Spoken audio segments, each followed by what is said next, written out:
It's time now for your weekly fishing reports and real-time outdoor news. This is the Southwest Outdoors Report. A steady series of hard cold fronts across our southwest region has kept water surface temperatures extraordinarily cool for this time of the year. It is a late spring, and that is directly impacting the spawning activity for largemouth bass around our region. Hi everyone, and welcome to Lake Fork, located in East Texas near Emory and Quinlan and Alba. Fantastic bass fishing lake, and on today's show we'll check on the level of spawning activity here at this lake, and I'll tell you already that the water is warm enough that many of the bass here at Fork have already spawned. However, the further north you go in our region, particularly in Oklahoma and Arkansas, we've got peak spawning activity going on now, and today we'll talk about how to catch those bass. We'll also give you your latest fishing reports from around the region from our expert team of reporters. To get it all started, let's take you back to the FSN studios, your weekend planner with Julie. Let's take a look at the Salooner tables to get the most out of your time on the water this weekend. Saturday looks to be a little more promising, with good conditions predicted to start at 1:10 in the afternoon. Sunday is listed as fair, with the best times beginning at 2:10. Expect the sun to rise at 6:44 a.m. and set at 8:06 p.m. And Thursday features a full moon, so weekend evenings will still be well lit with the moon 95% visible. Stay with us. We've got fishing updates from Oklahoma, Texas, and Louisiana. Plus, I'll be back with your Whataburger Ask the Pro question in just a bit. The Southwest Outdoors Report is brought to you by Mercury, the official outboard of the Southwest Outdoors Report for 11 years running. By Academy, right stuff, low price, every day. And by Tracker Boats, fish the finest.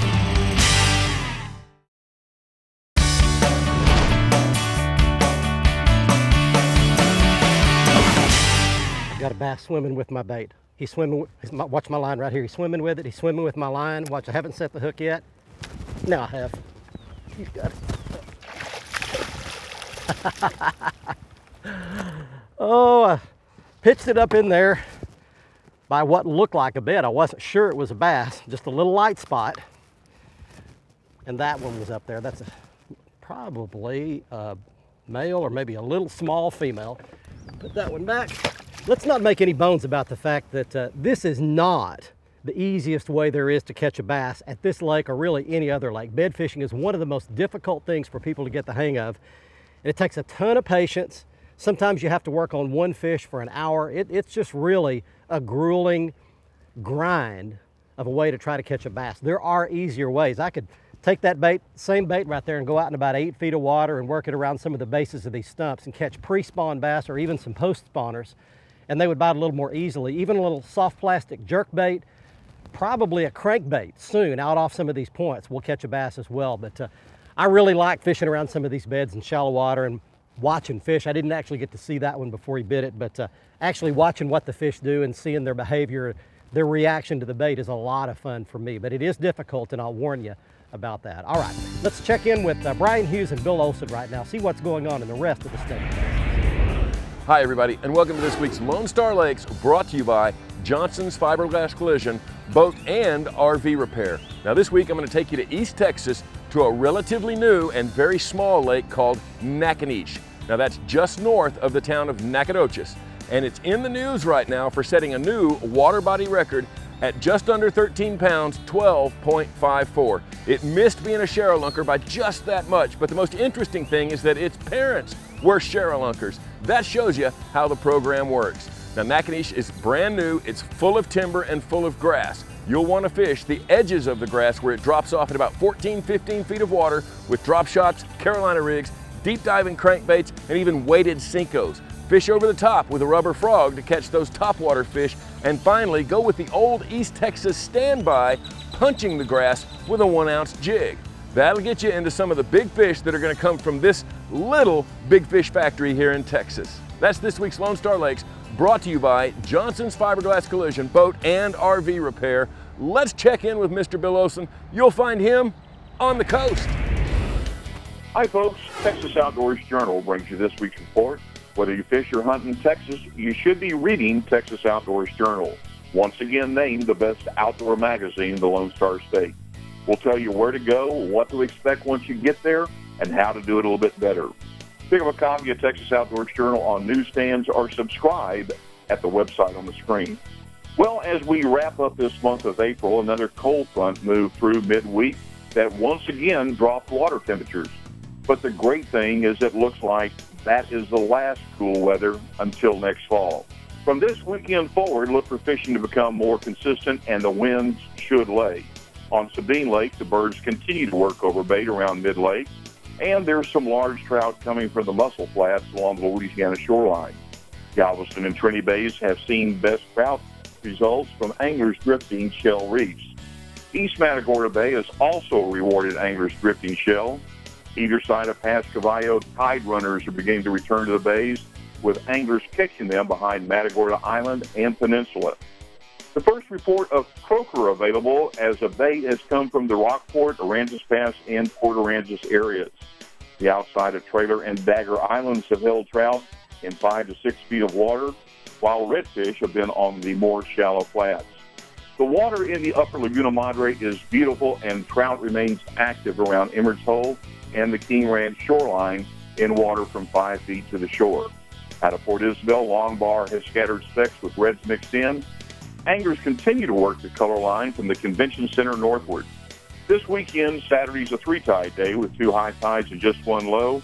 Sunday has a double tide schedule of 2 high and 2 low tides. I'm Bill Olson, and I'll see you on the coast.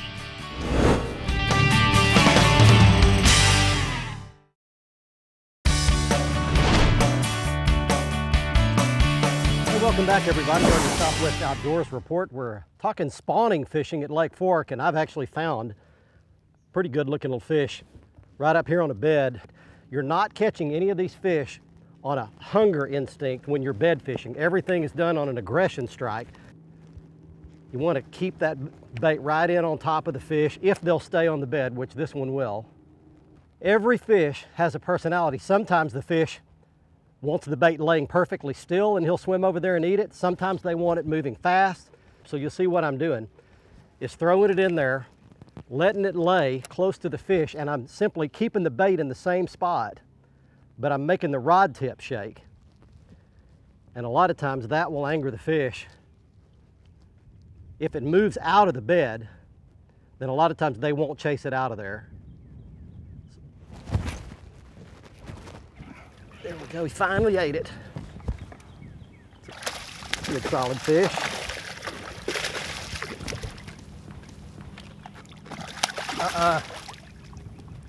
There we go. There is a Lake Fork bass. Caught that one on a little Jean LaRue Who Daddy, black and blue color. Seems to work real well at this lake. That's a female.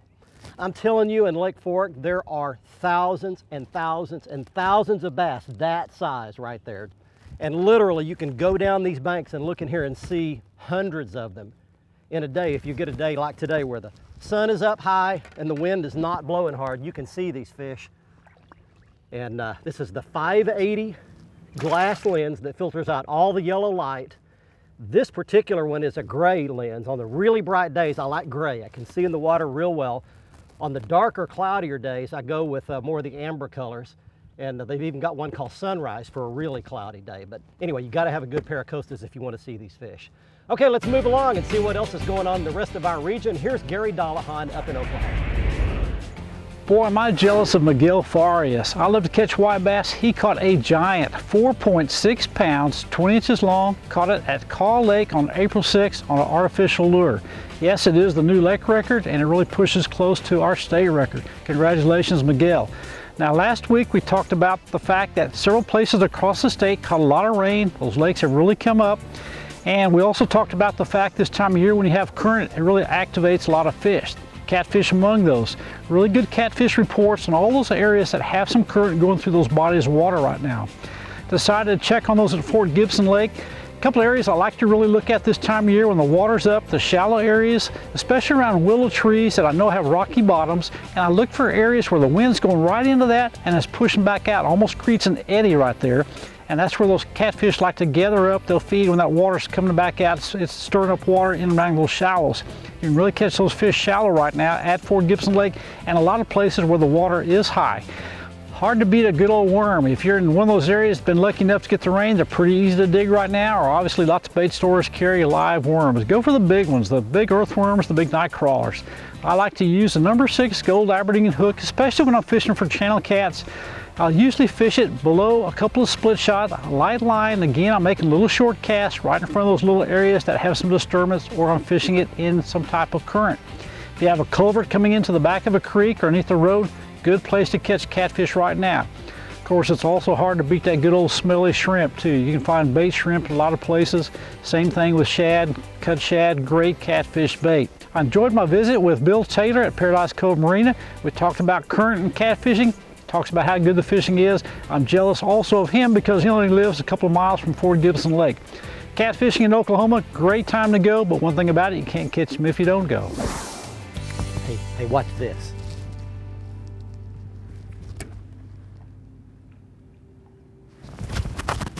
How about that?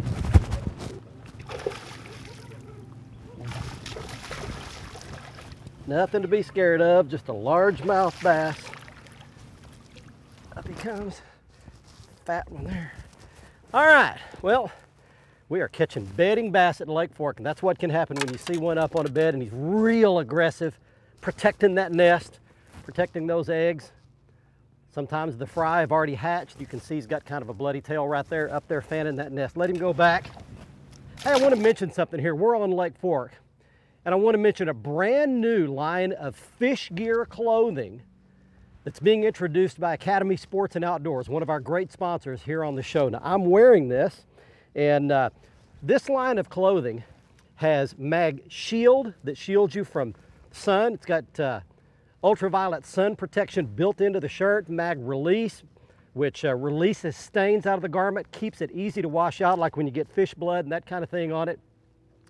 Has Mag Wick, which actually wicks moisture away from your skin, sweat, so it keeps you much cooler. Fantastic line of clothing, fish gear. Look for it at Academy Sports and Outdoors online or at any of the Academy Sports and Outdoors stores. This particular shirt I'm wearing, appropriately enough, it's called Lake Fork, and it's got some of those properties built into it. I've got the pants on, they've got shorts, several different styles of shirts. Check it all out online or at your local Academy Sports and Outdoors store. Great fishing apparel from Academy. Stay with us. We'll be back to Lake Fork after this. The Southwest Outdoors Report is brought to you by Costa Sunglasses. See what's out there. By Luz, setting a new standard in fishing performance. Feel the difference. By Strand Fishing Lines, the standard of dependability. By Strike King Lures, #1 in fishing. And by Whataburger, just like you like it.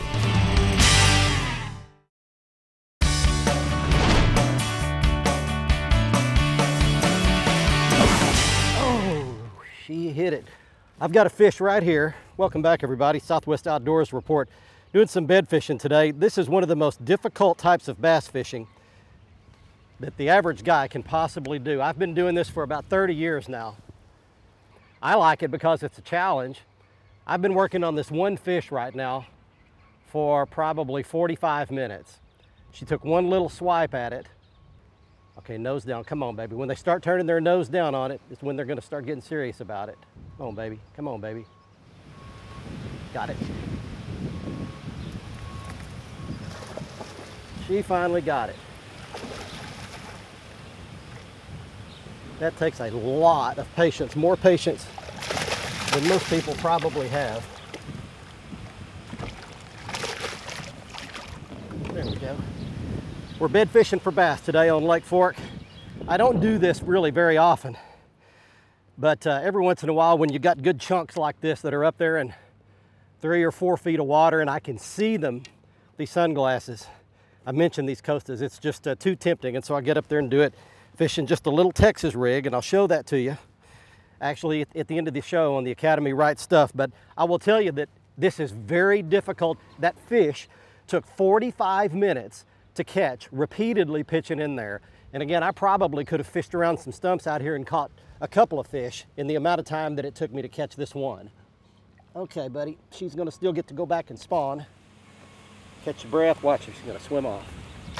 Okay, well, let's get you going with some more fishing reports. If you love fishing in Louisiana, Cajun Phil and Kevin have all of this week's info. Hi friends, Cajun Phil here with your Fox Louisiana Fishing Report. Well, I tell you what, just as we thought we were finished with all this cool weather, pops up another cool front. But I tell you what, it has not stopped the fishing. It's slowed down the fishermen a little bit because it's pretty chilly out there in that water. But I tell you what, the fishing's been great. I talked to several anglers that's been going to Lake Verret. Keep one thing in mind, friends, when you're fishing Lake Verret, you don't want to fish the cypress trees right next to the bank. Fish the ones that's 5, 6, 8 foot away from the bank because the water's deep all the way around them. What these guys are doing are throwing buzz baits and spinner baits. Now the guy in the back of the boat, he bends his inward a little bit to the right. The guy in the front of the boat bends his a little bit to the left. What does that do? They throw behind the cypress tree and it comes around and works the whole tree. Let's check with Captain Kevin right now, see what it's done for his saltwater fishing. Captain Kevin? We caught these fish on live shrimp under a popping cork and live shrimp on the bottom. What we were doing was finding the little cuts that were coming out of the marshes that had a little water draining. And I tell you what, these redfish were stacked up at those cuts. We got a few decent ones, a lot of just keepers, but I tell you what, once it settles down a little bit, there's lots of trout out in the lake. Soft plastic, saltwater assassins work over the shallow oyster beds. There's a few birds working the north end of the lake. I tell you what, over towards the east right now, the Hopedale, Delacroix area, I tell you what, lots of speckled trout. Y'all just need to make a trip down here. The number's on the screen. Y'all give us a call.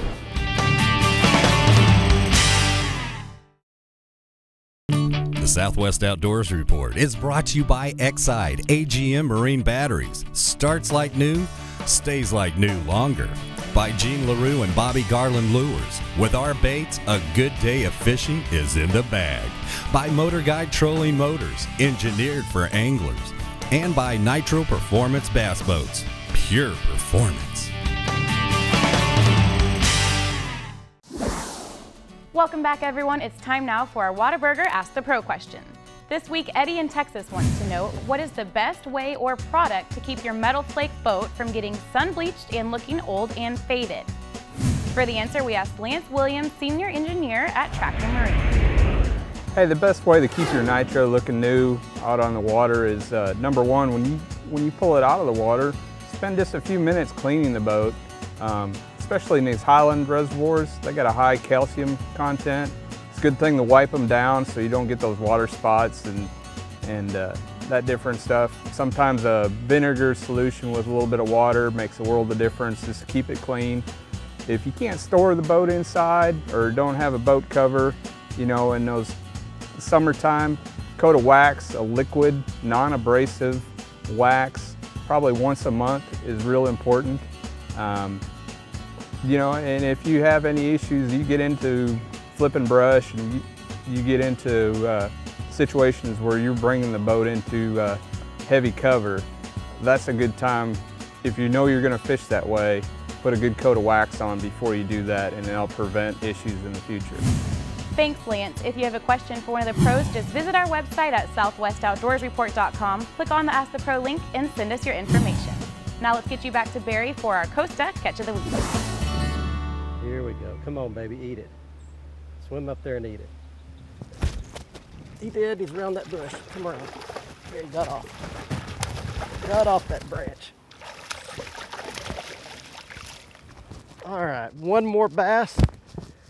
And they are biting on the beds at Lake Fork. Just some good solid chunks. Hey, it's time right now for the Costa Catch of the Week. And he is Glenn Davis of Corpus Christi, Texas, showing off 28-inch speckled trout he caught out of the upper Laguna Madre down along the Texas Gulf Coast. If you'd like to submit your big fish photo and have a chance to win a brand new pair of Costa sunglasses, just go to our website, southwestoutdoorsreport.com. Right-hand side, click on the Costa Catch of the Week.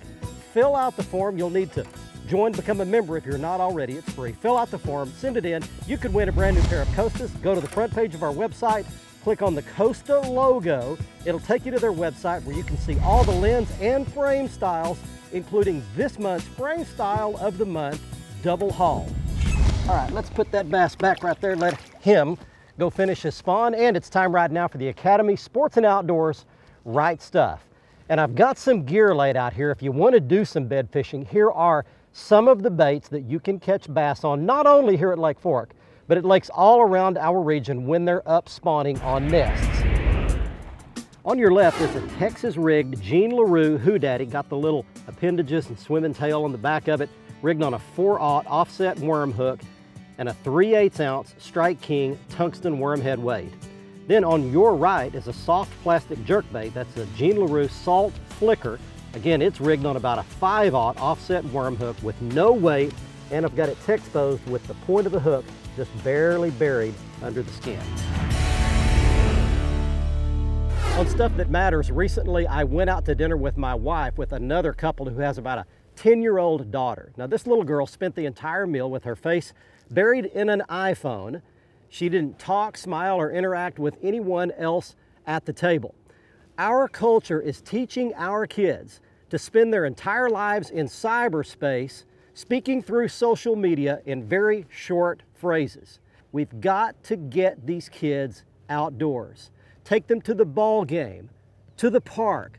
By George, take them fishing and spend that time with those kids. It's not fair to ask them to get off social media and off their mobile device, and then we spend our time buried in one as well. I really think that if we'll buck the trend, go against the grain, teach these kids to get out and enjoy the outdoors like you and I do, our next generation will be much better off for it. Hey, don't forget to join us next week for the show at 10:30 on Thursday night, or right after the Texas Rangers baseball game. In case that game runs late, we'll be on right after the post-game show. We'll also be on our re-aired episode Saturday morning at 8 o'clock. Set your DVR if you're going to for that time, because it never changes. Our latest episode is always available on the front page of our website in full HD at southwestoutdoorsreport.com. You can watch all of our past episodes by clicking on the YouTube logo, which takes you to our YouTube channel, and from there you can watch all kinds of how-to videos. You can watch last year's episodes and all of this year's episodes, again in full HD. And you can get lots more news, videos, and photos on our Facebook page. Again, click on the Facebook logo on the front page of our website for lots of stuff that you won't see here on the television show. Hey, one other fun idea that you might want to take into account if you're coming here to Lake Fork is that you can go on a half-day bird hunting and half-day fishing trip all in the same day by going to Hidden Lakes Hunting Resort. It's located just a couple of miles off the shore of Lake Fork with excellent accommodations, excellent food. We stay here every time we come to Lake Fork, and you could hunt for a little half-day trip and then come do a little bass or crappie fishing for the rest of the day. Hidden Lakes Hunting Resort. More information on the members-only page on our website at southwestoutdoorsreport.com. Until next week, I'm Barry Stokes saying be safe, have fun. Bye-bye, y'all.